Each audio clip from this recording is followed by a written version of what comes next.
kemampuan apa yang dia harus punyai supaya bisa jualan sepatu. Lebih penting dia punya kemampuan buat desain atau pengetahuan tentang bahan. Ya, emang kalau seller sepatu lokal harus di Bogor ya kayaknya ya. Iya, sambil buka-bukaan sedikit ya. Soalnya emang kalau sepatu itu cuma ada 3 biasanya kalau di Indonesia. Ya. Gimana aja tuh? Satu ada di Bandung, kedua Bandung. di Tangerang atau Jakarta, dan ketiga itu biasanya di Bogor. Itu pusatnya sih biasanya seperti itu. Berarti kalau daerah lain secara ekosistem nggak kayak di 3 tempat itu? Betul, secara ekosistem begitu ya. Dan setiap tempat juga punya karakteristik masing-masing. Nah, kalau di Indonesia tuh biasanya kayak gitu tuh. Ya. Ini kayak udah mulai daging nih ya, tapi teman-teman santai dulu. Santai dulu aja ya. Ini santai dulu Om, santai dulu. Kita belum kenalan nih ya sama teman-teman yang hadir malam hari ini. Mungkin kayaknya kalau orangnya mungkin belum mereka kenal, tapi tokonya mungkin teman-teman udah ada yang pernah beli ya. Nah, amin. Ya. Mungkin teman-teman, ini adalah Om Riko ya. Dia adalah owner dari Patri Store yang kalau di Shopee itu followernya udah 1 juta ya. Kalau follower 1 juta berarti yang udah pernah belanja di tokonya minimal ya segituan lah ya. Jadi teman-teman lumayan lah orderannya ya, lumayan banyak. Lumayan banyak, lumayan Om, banyak gitu ya. Oke. Amin dulu. Ya, jadi malam-malam kita akan ngobrol soal fashion ya, khususnya mungkin fashion yang dikuasain sama Om Riko ini, khususnya di fashion sepatu ya. Pasti teman-teman di sini banyak juga yang jualan seller sepatu. Kita mau sharing-sharing aja, boleh curhat ya, boleh masukin aja di kolom question di sini, nanti mudah-mudahan kita ada waktu bakal dibahas. Tapi sebelumnya ya, tak kenal maka tak sayang, boleh dong kita ngobrol-ngobrol kapan sih Om mulai jualan online, kenapa bisa jualan sepatu dan lainnya. Boleh Om ya, waktu dan tempat dipersilakan. Boleh ya, aku cerita-cerita sedikit nih mengenai kok jualannya online dan sebagainya. Sebenarnya aku tuh lahirnya di di keluarga yang basicnya sepatu juga sebenarnya. Jadi bukan di rumah sakit Om lahir? Di rumah sakit, cuma keluarga besar aku basicnya sepatu semua gitu. Jadi pengertian sepatu. Tapi itu kan awalnya tuh offline semua. Nah, semua yang offline pusingnya pas pandemi kemarin. Nah, kebetulan aku tuh pas shifting ke online dan puji Tuhan hasilnya cukup bagus kasarnya gitu. Jadi aku tuh angkatan Corona ya kasar ya. Kemarin juga waktu ketemu dengan seller-seller yang lain, banyak angkatan Corona ternyata gitu. Dan ternyata ada berkah di balik ya yang sulit dan sebagainya. Dan saya yakin juga di sini teman-teman juga banyak yang ketemu jalannya waktu Corona kasar gitu. Terutama yang online ya. Nah, itu waktu pertama kali juga rada bingung sih Om sebenarnya. Siapa sih yang mau pakai sepatu kasar waktu Corona? Mikir tuh keras gimana dan sebagainya. Tapi akhirnya pas kita coba ternyata ada juga gitu yang mau pakai dan sebagainya. Jadi akhirnya kita beraniin diri dengan konsep yang agak berbeda sebenarnya dengan di offline kemarin. Nah, kalau di online kita lebih branding dan lain sebagainya begitu. Wow, berarti kalau angkatan Corona berarti angkatan 2020 itu? Iya, 2020-an, baru sekitar 3 tahunan lebih lah kasarnya gitu. Sebelumnya main offline karena bisnis keluarga sepatu. Betul, tadinya offline, jualannya retail satu-satu dan sebagainya. Nah, terus habis itu punya toko juga. Nah, tapi habis itu aku jalan sendiri kasarnya. Kita punya brand sendiri lah kasarnya gitu. Ya, jadi sebelum COVID itu memang nggak pernah buka toko atau nggak consider online lah ya, karena pikirnya sebenarnya gini Om, waktu dulu tuh udah kepikiran, wah udah mulai rame ya kasarnya, tapi belum kepikiran. Tapi bagaimana sih kenapa kepikiran tapi nggak kepikiran? Kan kalau online orang yang belum ngerti ya pengen banget gitu, tapi nggak dipelajari gitu loh. Tapi entah kenapa waktu bener-bener kepengennya itu tuh pas banget waktu COVID itu kasarnya. Sebelum COVID sebenarnya. Sebelum COVID tuh udah mulai ngobrol-ngobrol dan sebagainya ke teman-teman yang di marketplace dan sebagainya. Aku mau dong join jualan, gimana sih caranya dan sebagainya. Oh ya udah boleh dan lain sebagainya. Terus habis itu baru ngomong kayak gitu tiba-tiba langsung COVID masuk. Waduh, kita mikir kan, wah kayaknya emang harus pindah nih dan sebagainya. Cuman waktu dulu konsepnya masih toko yang tadi ya, toko dalam artian toko retail, kita jual multi brand, jual banyak banget barang-barang dan sebagainya. Nah, pas masuk online aku mikir nih, gimana ya biar ada sesuatu pembeda dan lain sebagainya. Kita juga harus mikir jangka panjang nih. Akhirnya aku jalan di sepatu kasar gitu, dan bikin brandingnya lah kasar gitu, kita rapiin semuanya gitu. Berarti Patrice ini dulunya nggak ada nih, baru pas bikin toko online ini? Iya, pas online ini gitu. Oke. Inspirasi nama Patrice-nya dari mana? Mungkin dari mantan atau gimana gitu? Dari nama istri sebenarnya. Wah, mantan pacar ya yang jadi istri. Iya, iya mantan pacar. Bener, nama dari mana mantan? Oke. Ini di Patrice ini jualannya sepatu cewek aja atau gimana? Iya, jadi waktu awal-awal aku bikin dan sebagainya kan aku paling kenal di sepatu di wanita kasar gitu. Akhirnya aku bikinnya sepatu aja kasar gitu. Kenapa? Karena balik lagi, aku basicnya ngertinya di sepatu, ya aku mulainya di sepatu kasar gitu. Kemarin juga banyak teman-teman yang nanya, kok bisa jualannya bagus dan sebagainya. Mungkin karena aku ngertinya di situ kasar gitu. Kalau misalnya aku ngertinya di tempat lain, mungkin jualannya yang lain kasar gitu. Tadi kalau karena lahirnya keluarga sepatu, ya jualan sepatu. Cobalah kalau lahirnya keluarga yang jualan cilok, mungkin beda. Benar. Iya. Jadi kita juga kan mesti kenal ya bidang yang kita kuasain gitu. Yeah. Dan aku juga udah cukup lama di keluarga dan lain sebagainya, udah tahu lah kita punya apa namanya perjalanan di sepatu itu seperti apa, setiap tahun tuh naik turunnya pas kapan, kira-kira mesti nyiapin yang seperti apa, model-model yang kira-kira nih bakal oke nih dan lain sebagainya.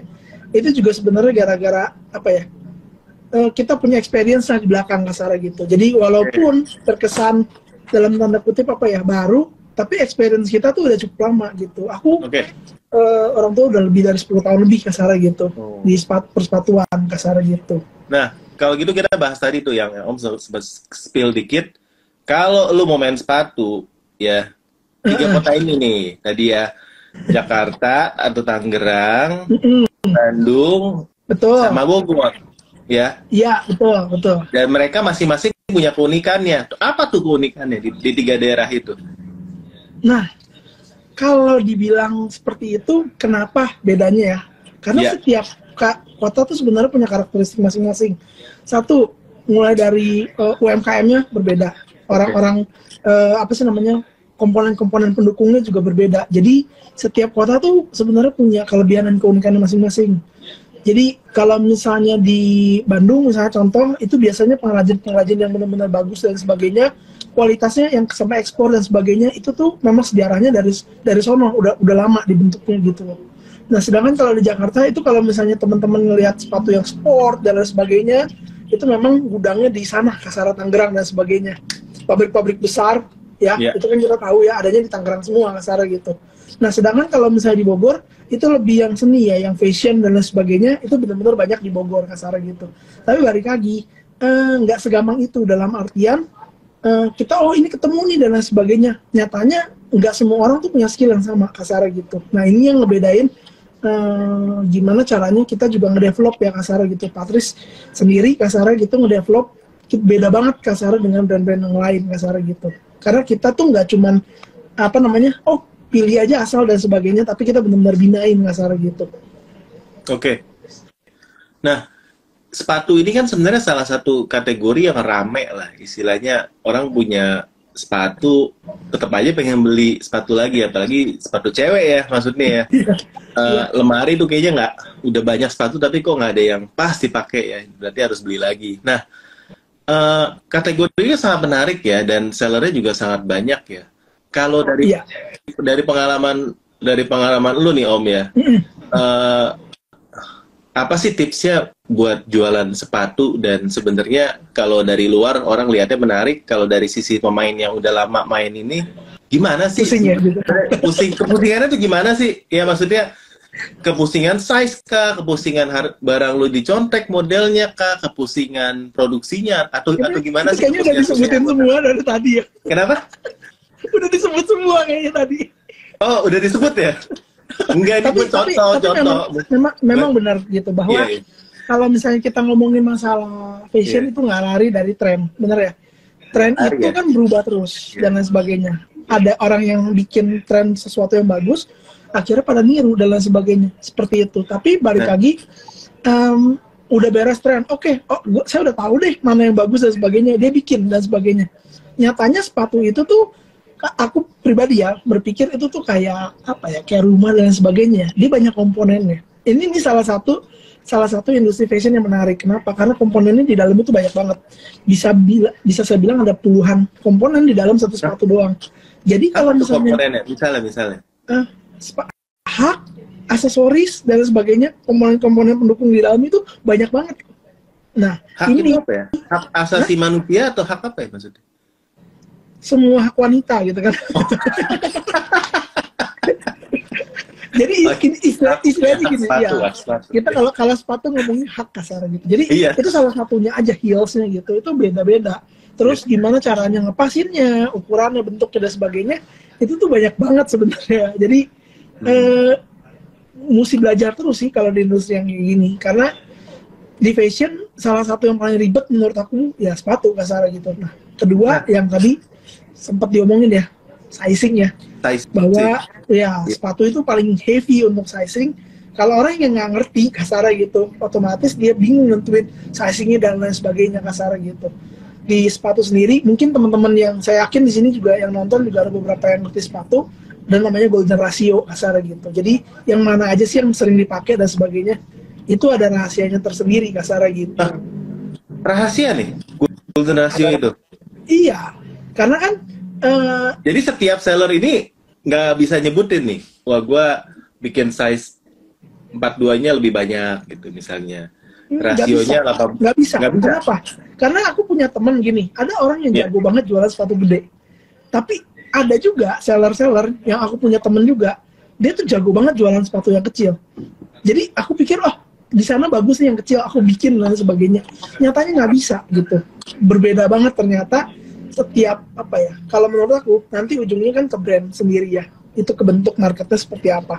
Gimana kita mau buatnya dan sebagainya, itu pasti arahnya ke sana gitu. Nah, kalau memang dari historinya lu udah kelihatan nih. Misalnya kalau satu cewek yang paling wajar tuh lakunya nomor berapa? Ya, biasanya sih yang tengah-tengah yang aman gitu. Tengah-tengah ya? Tengah-tengah ya. Kan kadang-kadang gini, kalau yang tengah-tengah itu kadang-kadang bisa naik satu, bisa turun satu, kasar gitu.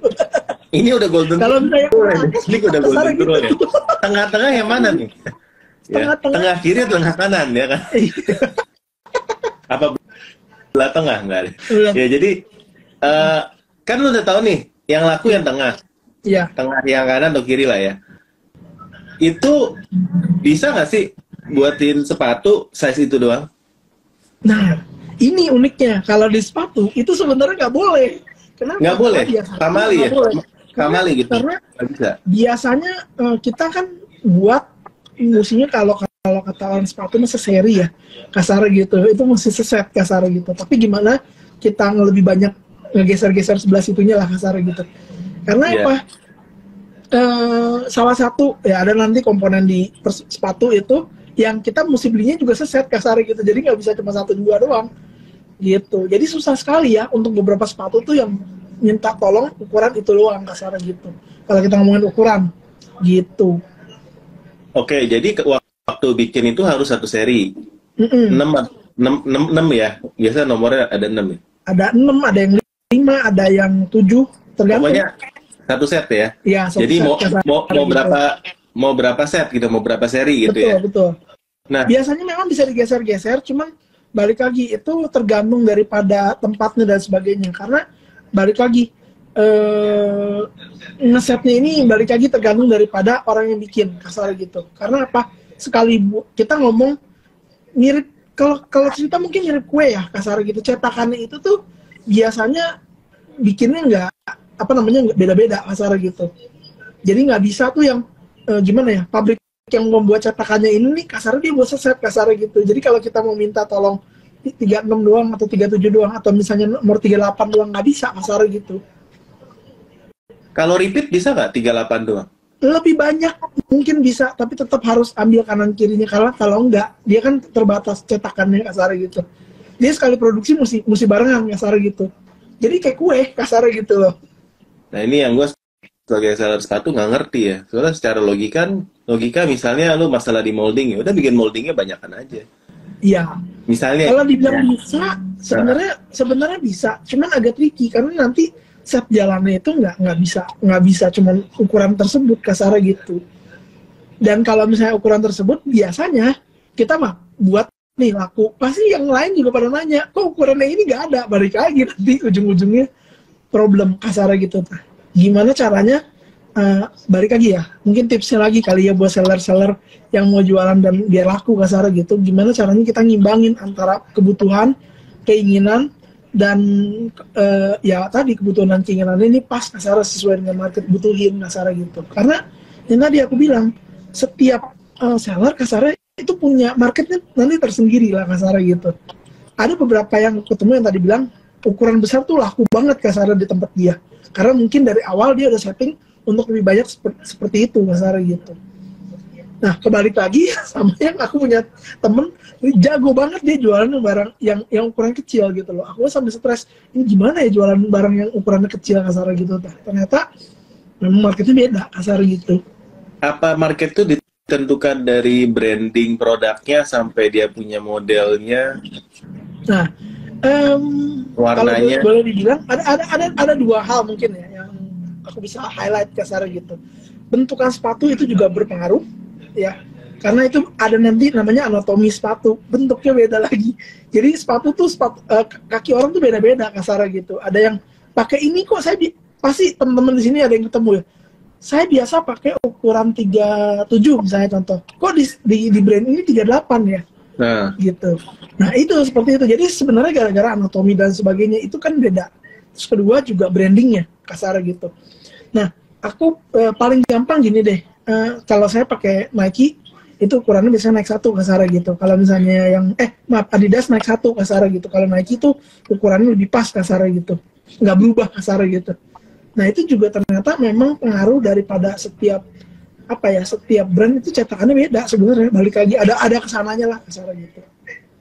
Wow, sebenarnya jadi teknisnya lumayan ya untuk bisa seperti itu ya. Nah kalau buat seller yang baru mulai, ya itu biasanya kalau mau jualan sepatu itu tinggal cari pengrajin atau yang mau terima maklon dan kelar.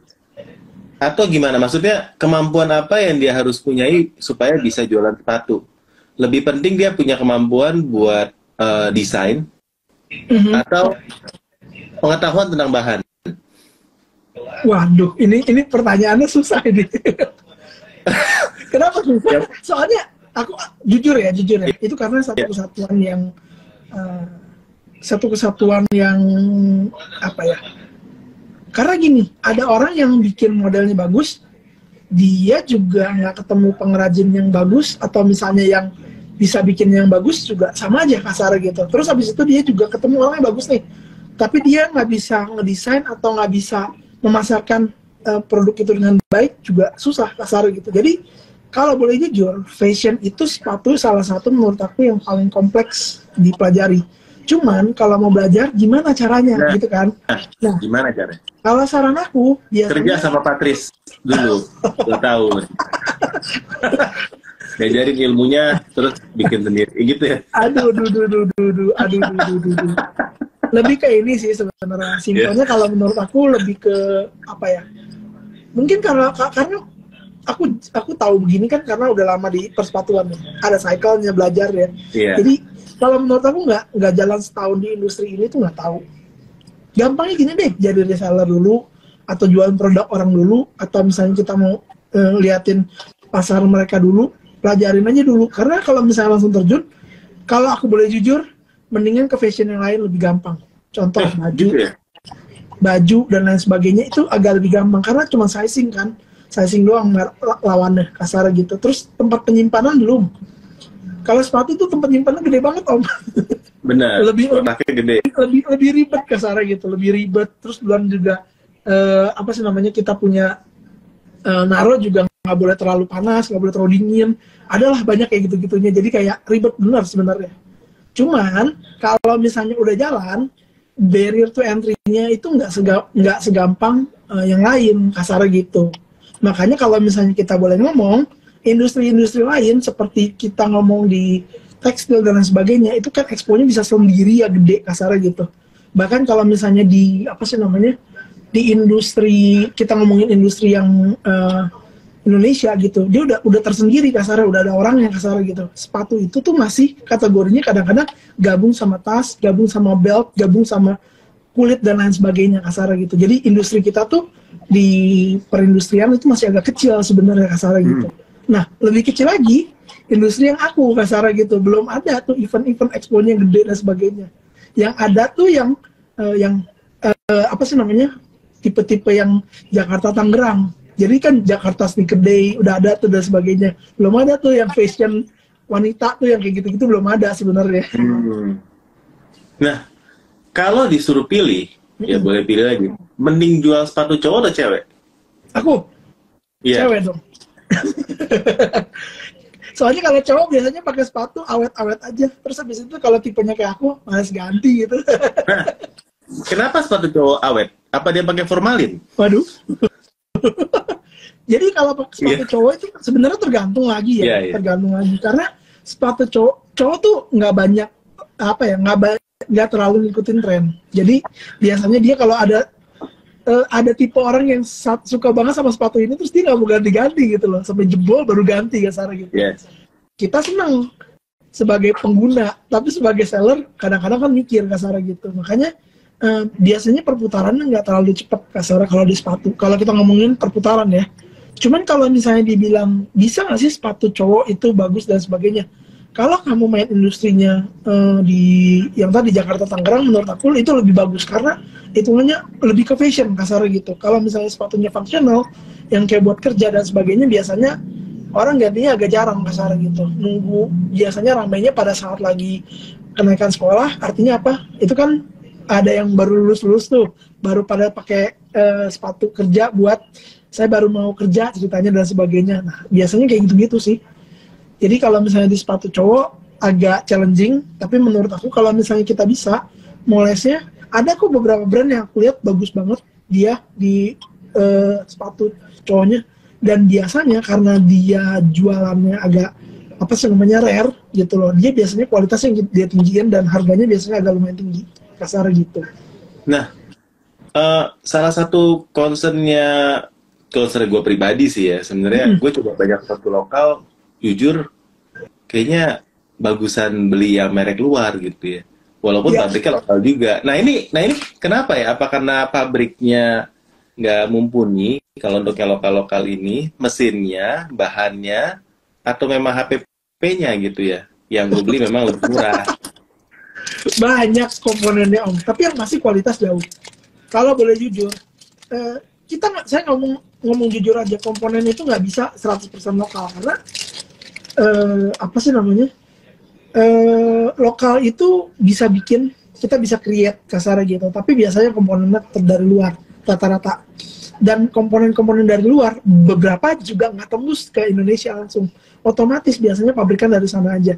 Orang nggak mau pusing, jatuhnya trading om kasarnya gitu, dia beli aja dari luar dan sebagainya, habis itu dia jual kasarnya gitu. Banyak banget yang kayak gitu. Atau ya udah sekalian aja kalau misalnya main yang produk luar, dia nggak mau pusing lagi sama UMKM itu kan urusannya sama apa om? Sama orang, bener nggak? Kita gimana ngebinanya dan sebagainya, harus ada apa yang namanya, harus ada hati yang besar juga untuk ngebangunnya dan sebagainya, karena kan gak gampang kasarnya gitu untuk bisa ya udah deh kita bikin misalnya gitu. Karena saya yakin deh kalau teman-teman yang udah pernah main di industri seperti ini ketipu terus habis itu ada apa sih namanya, bikin barang terus gagal dan sebagainya, itu tuh pasti ada aja dan sebagainya, dan itu memang sudah jadi makanan sehari-harinya kita kasarnya gitu. Dan kasarnya lewat produk-produk saya impor aja kan kasarnya gitu, itu lebih apa ya, orang lebih ngerasa kayak kan udah beres kasarnya gitu, jadi langsung produknya udah pasti oke, nyaman dan sebagainya, dia udah tinggal nge-push penjualannya aja kasar gitu. Nah, cuman yang aku mau tekenin ada plus minusnya tetap. Nah, gitu. Jadi, ini berarti plus minus impor atau produksi lokal kasarnya gitu. Oke. Yang pasti orang dari seller pengen tahu nih, dengan kualitas yang sama, lebih murah mana Om? Impor atau lokal? Aku boleh bilang impor. Jujur ya, langsung nih di depan. Lu kok buat lokal? Nah kan gitu kan, pasti nanya kenapa? Nah, kenapa? Dari tadi impor lebih bagus, ini lebih bagus, kenapa buat lokal? Karena gini, kelebihan daripada lokal adalah kita punya, yang tadi kita bisa atur temponya, temponya, kecepatannya dan sebagainya. Karena kan kalau misalnya kita contoh kayak COVID kemarin terjadi, itu pengiriman dan sebagainya barang bisa tersendat dan sebagainya. Terus kita juga ngerti sourcingnya dan sebagainya, itu bisa lebih enak sih kalau misalnya bisa lokal dan sebagainya. Artinya lokal tuh bisa lebih agile kalau menurut aku. Tapi apakah yang impor nggak bisa agile? Menurut aku juga bisa, cuman balik lagi, agile-nya kan butuh waktu lebih lama, kasarnya gitu. Karena ada shipping, waktu idle time itu lebih banyak, kasarnya gitu. Terus habis itu juga hari ini mau ada, misalnya 2 minggu lagi ada, itu belum tentu bisa, kasarnya kalau misalnya diimpor, kasarnya gitu. Cuman kalau boleh kualitas, beneran deh, nggak bisa bohong, kasarnya gitu. Tapi gini, produk impor juga pasti kalau udah pada ngerti itu ada ciri khasnya gitu loh. Dan orang-orang yang udah biasa pakai produk impor, pakai produk lokal tuh rasanya ada penyesuaian sedikit. Tapi begitu udah coba, menurut aku kualitasnya tuh nggak kalah. Karena gimana jelasinnya? Produk-produk lokal tuh nantinya pas dicoba rasanya similar gitu. Gimana jelasinnya? Aku susah ngomongnya. Tapi gampangnya gini deh, kalau misalnya kita sepatu olahraga biasa pakai Nike, Adidas, begitu pakai produk lokal itu rasanya beda dan butuh penyesuaian. Begitu udah pakai ya biasanya bisa biasa lagi, kasarnya gitu. Mungkin kesana kali ya, agak gimana jelasinnya. Tapi gimana cara merasakan sepatu kecuali dijilat? harus dipakai. Masalahnya harus dipakai. Ini kita cowok dan cowok nih, masalahnya gimana ya, bingung juga nih ngomongin suruh pakai sepatu. Tapi itu yang paling banyak aku survei dan ngobrol sama orang biasanya kayak gitu. Oke. Nah, jadi tadi kan sebenarnya udah kita bahas sedikit ya, plus minusnya impor dan lokal ya. Impor itu secara harga memang yang nggak bisa dilawan. Tadi dari kayak saya kesimpulannya ya, impor bisa lebih murah. Dengan harga yang sama, mungkin aku bilang ya. Sekarang kalau boleh jujur, impor tuh udah nggak bisa yang entah regulasi dari pemerintah atau segala macam ya, harganya tuh nggak bisa jauh banget di bawah lokal. Karena lokal juga ada yang murah banget, kasarnya gitu. Kalau kita ngomongin di marketplace, yang bawah banget tuh biasanya lokal semua. Nggak ada yang di luar, kecuali karet. Sendal karet aku bilangnya beda lah, kasarnya gitu segmen. Nah, kalau yang paling murah itu lokal semua, apakah lokal itu murah itu karena ya udah kualitasnya ya 80%, 90% kemiripan lah gitu ya, yang sekali 2 kali pakai kelar gitu istilahnya. Apakah segitu atau memang gimana? 2 faktor sebenarnya. Satu yang pasti banget itu pas kualitas. Memang kualitasnya beda lah ya. Iya. Harga barang yang nggak bohong lah harga ya. Kasarnya gitu.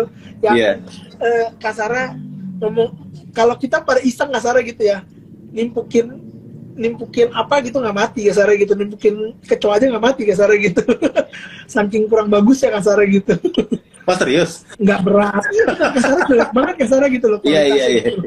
Kasarnya gitu. Terus sama memang cara mereka buat dan sebagainya itu sistemnya dari UMKM sendiri berbeda kasarnya gitu.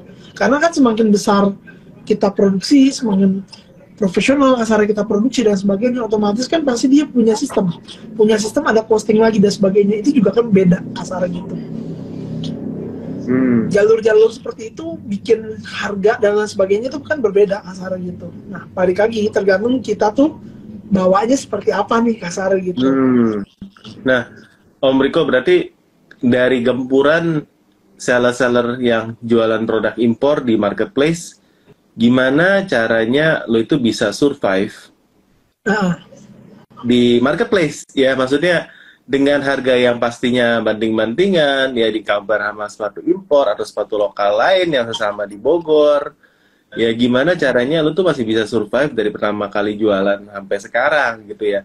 Dan karena kita lihat tren pandemi kan kemarin kan juga sempat naik, sekarang juga traffic pasti udah lebih turun lah dibanding kemarin ya. Gimana caranya lu bisa survive dari gempuran lokal sama dari gempuran seller lain nih? Ini gue pengen bahas nih, ini udah part kedua nih. Udah part 2 dan udah minta dagingnya nih ya. Ini langsung catat semua nih ya, catatan semua nih langsung. Sebenarnya menurut aku tergantung bagaimana kita ngemasnya kasar versi aku. Gimana cara kita nge-branding, marketing dan sebagainya. Karena ujungnya orang itu sepatu kasar gitu. Kenapa sih saya harus pakai barang A? Kenapa kita harus pakai barang B? Kenapa barang A ada yang harganya 300 kali lipat kasarnya, yang ada satu barang yang harganya cuman sekian gitu, yang tadi buat mukul serangga aja nggak mati kasarnya gitu. Itu kan berarti ada komponen, ada harga, ada yang lain dan sebagainya, dan itu menurut aku jadi satu kesatuan. Nah, gimana caranya? Salah satu caranya menurut aku adalah kita harus tahu market kita mau kemana kasar gitu, market kita, terus kita jawab dengan kebutuhan mereka kasar gitu. Kadang-kadang seller tuh lupa kita punya barangnya A kasar gitu, terus kita sodorin terus, ini loh barangnya jual, harus laku. Padahal apa? Kadang-kadang barang ini emang udah out of trend, barang ini udah nggak jalan dan sebagainya, ya kita harus ngalah kasar gitu, versi aku. Jadi yang benar-benar kita benar-benar mesti sadar betul, karena yang tadi perubahan kebutuhan konsumen, keinginan konsumen, seleranya itu cepet banget kan, apalagi marketplace kasar gitu. Udah kayak sosial media bentar lagi, baru hari ini viral, besok udah hilang kasar gitu. Nah, beberapa seller itu tuh nggak cukup cepat menurut aku untuk bisa sadar atau berani ngikutin kasar menurut aku. Nah, ini menurut aku ini juga PR kasar gitu. Kalau misalnya beberapa seller cuma mau ya udah barangnya ada ink-nya aja dan sebagainya. Nah, itu kan jadi challenge juga ya Om, kasar gitu. Kasar ya, aku boleh ngomong industri ini bakal padat dana, bakal padat karya kasar gitu.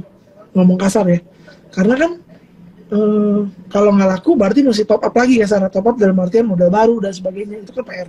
Nggak semua orang bisa kasar, menurut aku seperti itu. Ini ada komen, kelas nih sellernya banyak pengalaman. Oh pasti, ya pengalamannya dari lahir dari keluarga sepatu guys, bayangin aja ya. Iya, bayangin aja, keluarnya bukan rumah sakit katanya tadi. Dari kota sepatu. Di gudang sepatu langsung gitu. Gudang sepatu.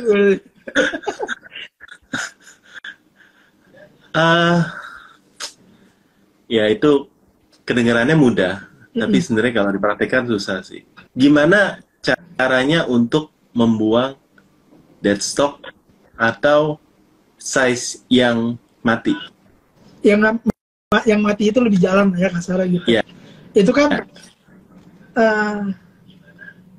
ada dua lagi kalau versi aku ya, ada dua hal yang benar-benar bisa bikin kita tuh dead stocknya sedikit kasarnya. Itu yang satu, kita benar-benar, yang salah satunya menurut aku timing. Timing artinya kita tahu fashion kita, kekuatan kita dan sebagainya. Kadang-kadang kalau misalnya kita yang belum pengalaman itu blind, artinya kita ya udah order segini banyak dan sebagainya. Akhirnya begitu dead stock, semuanya habis kecuali nomor itu pusingnya minta ampun. Nah, berarti kan butuh jam terbang, gimana caranya biar nggak terlalu over di bagian situ, pasar gitu. Nah, kalau strategi lainnya sebenarnya gampang sih Om. Itu kan strategi yang biasa, kasih voucher, kasih diskon dan lain sebagainya, khusus kasarnya untuk nomor-nomor tertentu, atau kita bikin event dan sebagainya. Masalahnya, kan nggak semua orang mau dan bisa pakai ukuran tersebut. Makanya aku bilang tadi, skill atau momentum yang ngepasin jangan terlalu banyak barang itu juga penting banget kasar gitu. Balik lagi, menurut aku jam terbang itu ngaruh kasar gitu. Bisa nggak sih nomor-nomor matinya itu digeser kanan kiri? Jadi kalau ada orang order 41, nomor matinya 40 geser ke 41. Ada kok yang nakal-nakal. Ada. Banyak kan, apalagi gini, kalau masalahnya gini loh, kalau di online itu kita ekstra, karena orang kan nggak tahu ya pakai sepatu kita, ukuran kita, barang kita, model kita, itu kan PR banget. Nah, jadi otomatis kita tuh mesti punya pakem tersendiri, sehingga orang udah pernah coba produk kita, mereka tuh puas.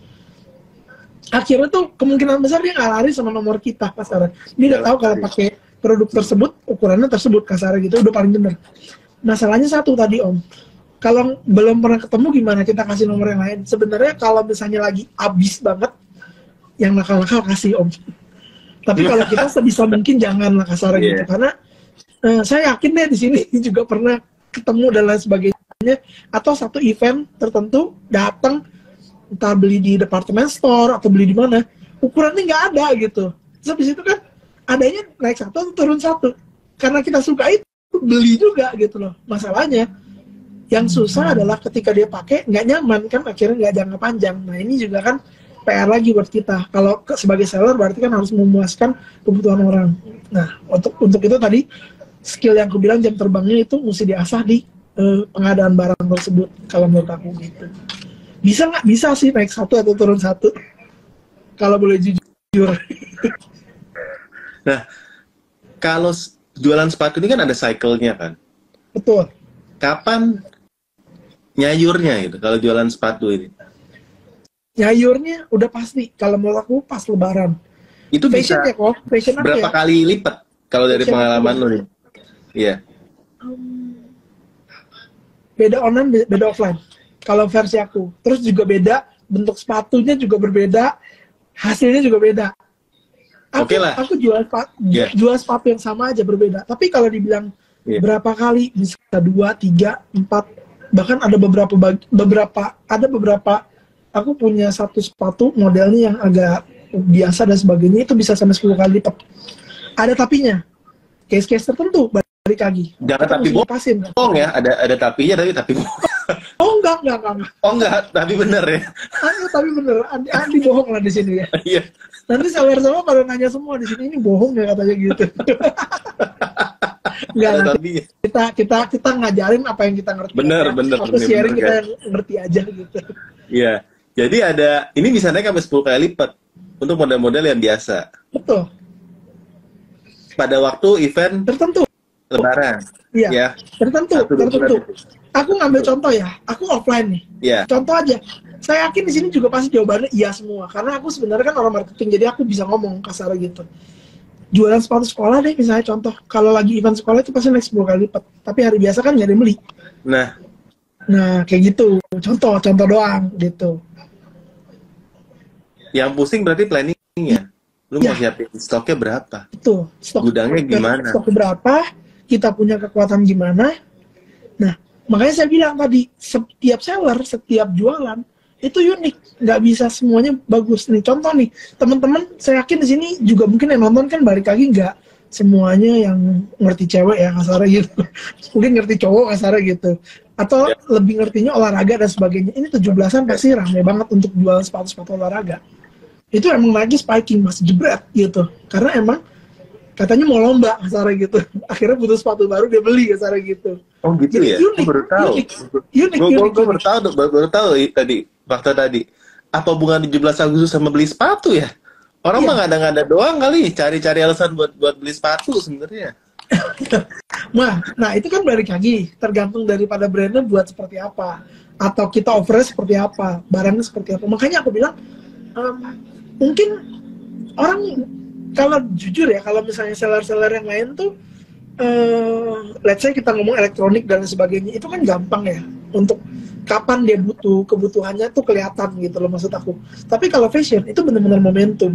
Salah momentum, salah kita planningnya, kata aku tadi, itu efeknya luar biasa, kasar gitu. Makanya, tips suksesnya, salah satunya adalah gimana kita bisa buat planningnya dengan baik, kasar gitu. Jadi, it's all about planning, it's all about gimana caranya kita menyediakan barang di saat yang tepat, di waktu yang tepat, dengan model yang tepat. Nah itu kan susah jawabannya gitu. Yang bisa jawab sebenarnya lebih ke jam terbang versi aku gitu. Terbang ya? Ya, semoga terbang lah kasarnya gitu. Jadi pilot Om, biar jam terbangnya banyak. Iya, berarti mesti sering-sering kita ke angkasa gitu.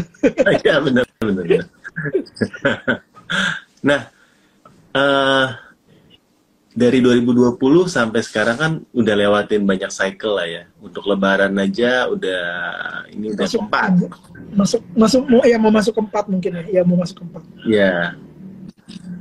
Nah, dari pas COVID sampai setelah COVID, ada perubahan habit nggak di online? Kalau dibilang perubahan habit, yang aku rasain, yes ada. Karena dari model sepatunya atau dari omsetnya yang turun atau banyak. Itu udah banyak pusingnya. Udah banyak pusingnya karena balik lagi tadi gini, sepatu tuh banyak komponennya, mulai dari model, warna, ya. Terus habis itu kayak ketinggian hak, kebutuhan occasionnya apa, itu berubah-berubah terus. Hari ini oke, besok belum tentu. Mungkin hari ini pada nonton apa kemarin Barbie kali ya, yang pink dan sebagainya. Mungkin itu langsung rame kasarnya gitu. Jual sepatu yang pink, langsung rame kasarnya gitu. Cuman kan balik lagi, berani nggak kita nyediain banyak? Iya. Kalau misalnya cuma Barbie-nya cuma seminggu 2 minggu, filmnya habis sudah kasarnya gitu. Nah, balik lagi, mungkin kalau brand-brand yang gede yang udah sadar seperti itu, dia mungkin udah sediain yang warna pink itu kasarnya gitu, udah dari jauh-jauh hari. Tapi kalau misalnya dia belum berani dan sebagainya, apakah berani untuk ngeluarin seperti itu terus? Balik lagi, tergantung daripada occasion, timing dan lain sebagainya, gitu versi aku ya. Kalau perubahannya dari sebelum COVID sama setelah COVID gimana? Kalau setelah COVID, waktu COVID atau setelah COVID lah ya, kayak sekarang. Dari 2022 ke sini lah. Mungkin lebih ke ini kali ya. Kalau versi aku di harian atau misalnya di eventnya kali ya. Jadi kalau sekarang kan orang kayaknya emang gara-gara marketplace juga memang buatnya seperti itu. Jadi setiap kembar kasarnya gitu, orang tuh disetting untuk kalau boleh check outnya di waktu tersebut kasarnya gitu. Jadi kan kalau misalnya dulu mungkin nggak terlalu begitu menurut aku. Jadi setiap hari juga agak lumayan bagus. Kalau sekarang spikingnya bener-bener pas lagi event-event tertentu juga versi aku. Terus sekarang juga orang mulai karena banyak juga apa ya namanya, banyak juga offline udah bisa ada dan sebagainya, COVID udah mereda kasarnya gitu. Mereka kan balik lagi mungkin ke mall dan lain sebagainya. Mereka lihat dan mereka bandingin gitu loh. Ada pembanding lah kasarnya gitu. Kalau misalnya online kan kelebihannya menurut aku ya, sebenarnya kayak beli musik kucing dalam karung kan, fotonya bagus gitu, beli kok begini gitu, bingung gitu. Tapi balik lagi, kalau seller-seller yang bagus kan pasti mikirin kan kasarnya gitu. Tapi kalau seller-seller bodoh amat kasarnya gitu, ya akhirnya orang kecewa dan sebagainya. Ujung-ujungnya orang-orang yang seperti ini, gue mendingan beli offline aja deh, bisa pegang barangnya kasarnya gitu, bisa coba enaknya di kaki gitu.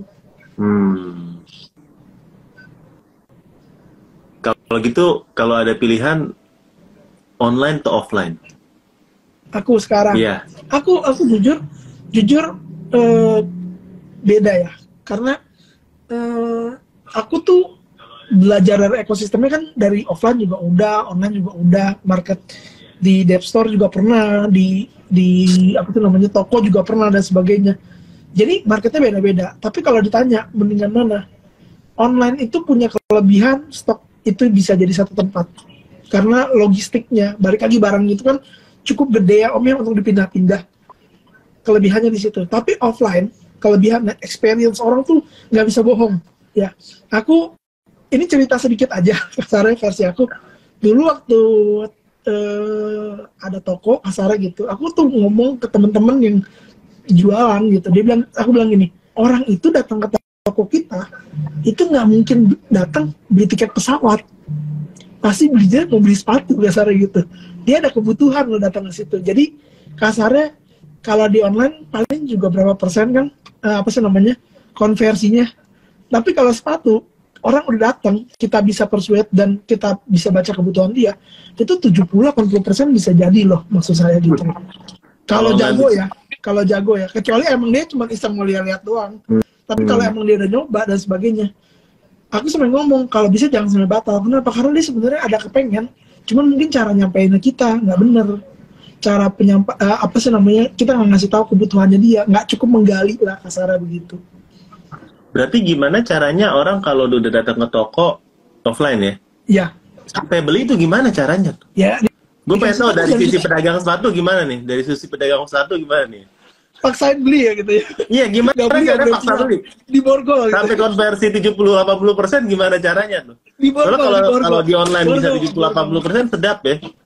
Borgol. Enggak, ceritanya gini, karena gini. Iya. Pasti kita itu ada SOP-nya lah kasarnya gitu kan. Iya. Tapi caranya maksud aku gini, gimana caranya kita ngegali kebutuhan dia?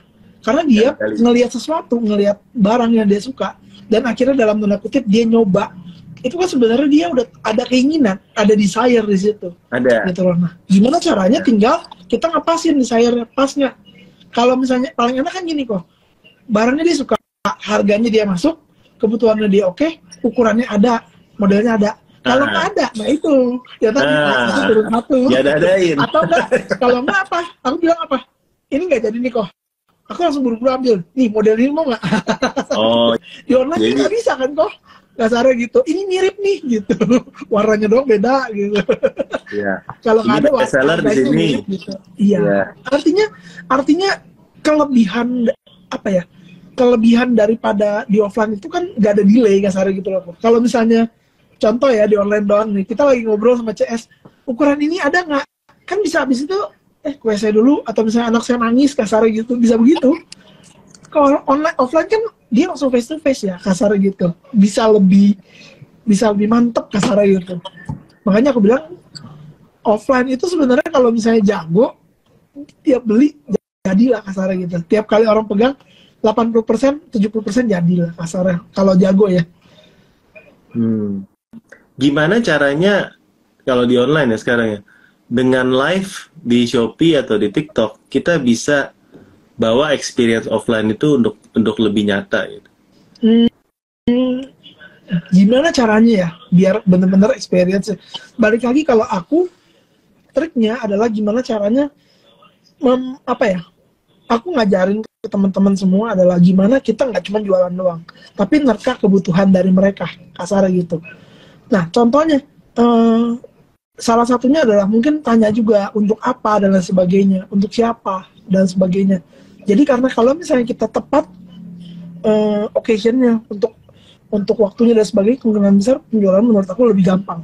Contoh aja tadi, misalnya contoh aku gembar-gembor buat 17-an, misalnya contoh kalau aku jual sepatu sport, itu akan lebih mudah gitu loh. Oh ya, buat teman-teman nih yang buat sepatu sportnya buat olahraga ringan. Jadi kalau misalnya buat aku contoh aja ya, kalau misalnya sepatu yang ini nih empuknya pas nih, jadi buat bapak-bapak misalnya yang parubaya gitu, contoh yang nggak mau olahraga yang terlalu berat, tapi buat mau ikutan 17-an dan sebagainya, pakai sepatu ini pasti nyaman banget kasar gitu. Nah kalau misalnya mau beli, check out sekarang kasar gitu.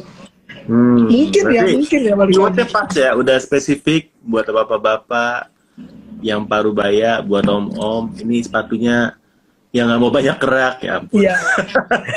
Yang pakai topi loh, kok gitu? Kok gitu? Salah ya, maaf ya.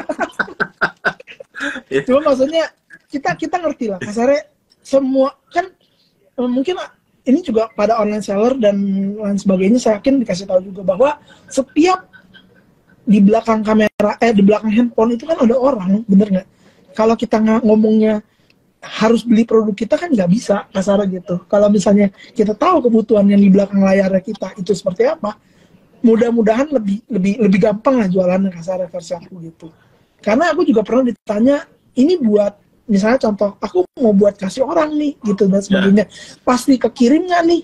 Kalau emang toko kita memang punya pelayanannya cepat, besok pasti kekirim. Ya kita kan berani bilang kan, oh pasti ada barangnya, pasti kekirim dan sebagainya. Karena kita udah pede kasar gitu. Balik lagi, kebutuhan orang itu kan buat apa kasarnya gitu, kita jawab. Begitu. Mantap. Kalau gitu saya minta satu parubaya. closing nih. Ya. Closing kira-kira buat teman-teman yang, atau buat kata-kata yang kasih semangat ya, buat teman-teman yang mau berjualan sepatu, baru mau mulai sekarang, masih ada nggak sih potensinya buat jualan sepatu nih? Ya. Atau sepatunya bisa cari di Bogor, bisa nggak sih ya misalnya gitu? Ya. Atau mau ngerampar di Patris, bisa nggak sih gitu? Jadi buka lowongan dong, saya kerja deh.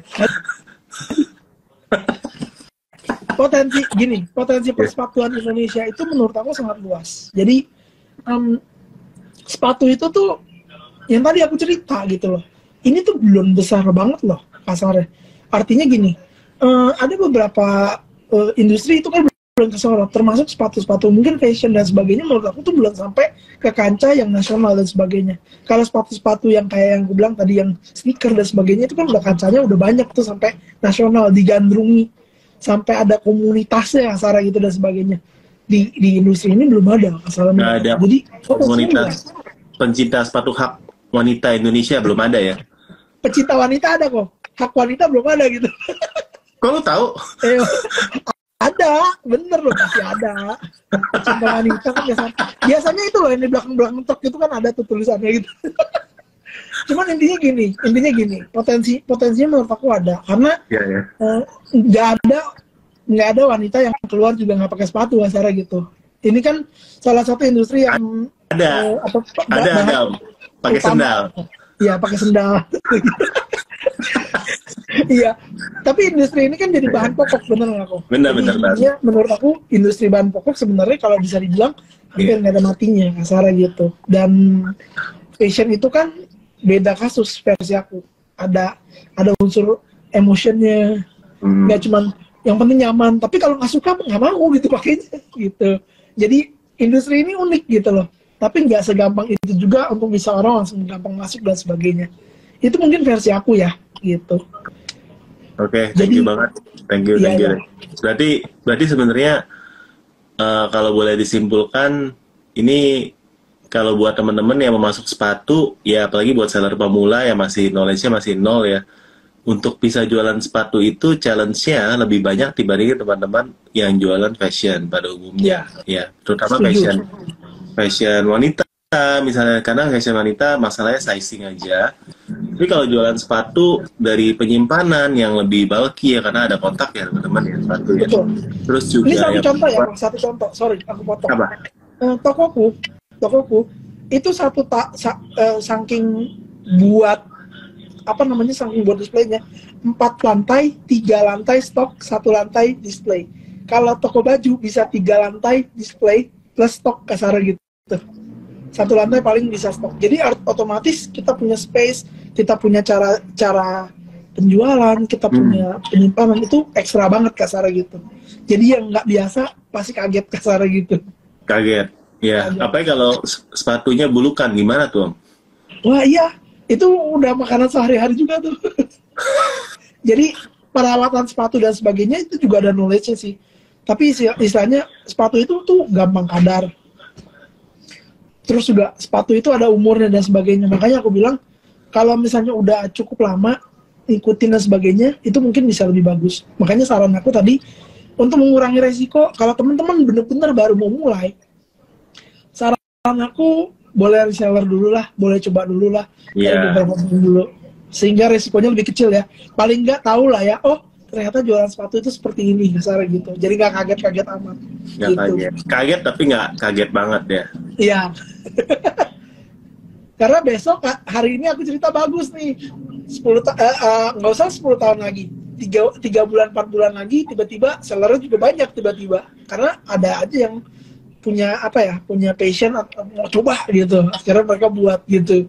Competitionnya kenceng, barangnya kenceng, tapi balik lagi ketika udah bisa jalan, mungkin saya yakin beberapa teman-teman juga ngerasa ini enak kasar gitu. Kenapa? Karena gak gampang masuk, tapi gak gampang juga keluar kasar gitu. Yang jadi ujung-ujungnya gimana ya? Pemainnya ya itu lagi kasar menurut aku. Karena yang benar-benar ngerti, yang bisa bertahan itu yang gak terlalu banyak versi aku. Aku sendiri kenal banyak banget seller-seller dan sebagainya. Terus hulu hilirnya juga banyak ketemu. Mungkin itu salah satu yang bikin beda kali ya. Kalau misalnya industri kemarin aku ketemu yang bagian tas mungkin ya. Ada yang bagian baju gitu. Dia tuh udah nggak kenal siapa udah kebanyakan dan sebagainya. Si ini siapa nggak tahu kasar gitu. Tapi kalau kita yang ngerti di persepatuan kasar gitu, oh kenal si ini gitu. Kadang-kadang seperti itu sih. Keren. Ya, berarti teman-teman kalau mau mulai bisnis sepatu, jadi reseller dulu kalau baru mulai. Kalau udah serius, pindahlah ke 3 kota ini. Bandung, Bogor, boleh. Balik lagi tergantung skillnya tadi biasanya di mana, passionnya di mana. Aku nyaraninnya gini, tapi mungkin memang segmen ini kan kita ngomongin fashion ya kasar gitu. Yeah. Tapi aku kalau misalnya berbalik kepada kita semua di sini, mulailah dari yang paling kita tahu dulu. Mungkin itu yang bisa aku sampaikan. Karena aku ngertinya, yang tadi aku lahirnya di gudang sepatu, gitu, bukan di rumah sakit tadi ya, balik lagi. Jadi ngertinya di sepatu, terutama wanita. Jadi soalnya gitu, mengerti kebutuhan wanita, padahal ngertinya sepatunya doang gitu. Iya. Minimal udah ada salah satu bagian dari wanita yang lu ngerti. Itu udah menolong banyak. Aduh, kalau ngomongin bagian kan ya enak nih, nanti netizen bilang apa lagi gitu, kasarnya gitu. Orang-orang sepatu tuh baik-baik loh kok, ngadepnya ke bawah terus gitu, ngeliatin kaki orang gitu. Oh iya, nunduk terus ya, nggak sombong ya? Gitu, nggak sombong. Iya. Seller yang nggak sombong adalah seller sepatu, ya karena lihatnya seller sepatu, ngeliatnya ke bawah terus kok gitu. Iya, thank you banget Om untuk waktunya malam hari ini. Mudah-mudahan teman-teman di sini bukan cuma terhibur ya dengan jokes bapak-bapak kita, tapi juga terhibur dengan mendapatkan banyak ilmu, inspirasi ya. Intinya sih sebenarnya jualan itu memang nggak cuma manisnya doang, tapi itu tadi banyak ya strugglesnya. Tadi Om Riko udah banyak sharing ya. Tapi yang udah lama main sepatu pasti juga udah cukup paham. Mudah-mudahan teman-teman bisa cuan terus ya, terutama nanti nih yang kalau jualannya ada sepatu bapak-bapak Parubaya, mungkin 17 Agustus bisa dimanfaatkan ya, terutama pada waktu lain. Bisa, warna merah biasanya kok, atau warna biru katanya gitu. Ya bisa banget ya, jadi teman-teman terus semangat teman-teman. Kalau misalnya nanti ini boleh komen-komen ya, boleh follow nih ya Om Riko punya Instagram ya, dan juga teman-teman boleh komen lagi kira-kira teman-teman tertarik gak sih untuk ada podcast kayak gini, misalnya untuk seller-seller dari kategori apa ya? Yang aneh-aneh, kalau sepatu sebenarnya udah lumayan sering sih kita bahas ya. Udah berapa kali ke Bogor, ke Grebek. Boleh. Oh, siap. Kalau diundang kira datang ya. Ayo kita main. Yang penting ada sotomi, ada. Ada ya. Ada. Ntar kalau diundang kita datang. Soto Bogor kita siapin. Iya. Oke. Ya, thank you banget Om. Thank you, selamat istirahat buat teman-teman. Sampai jumpa lagi di kesempatan berikutnya. Bye bye.